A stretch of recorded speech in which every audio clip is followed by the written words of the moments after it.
కళ్ళు కైపెక్కించే పోకళ్ళు కాటేస్తే కాదంటానా ఇప్పుడైనా వయసేమైనా సొగసేమైనా మరపించే మనసేమైనా నవ్వు నవరాత్రి నీ కోసం తీసుకువస్తున్నా మైనా ఏమైనావే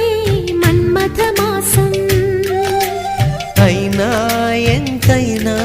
ఇది మెత్తని మోసం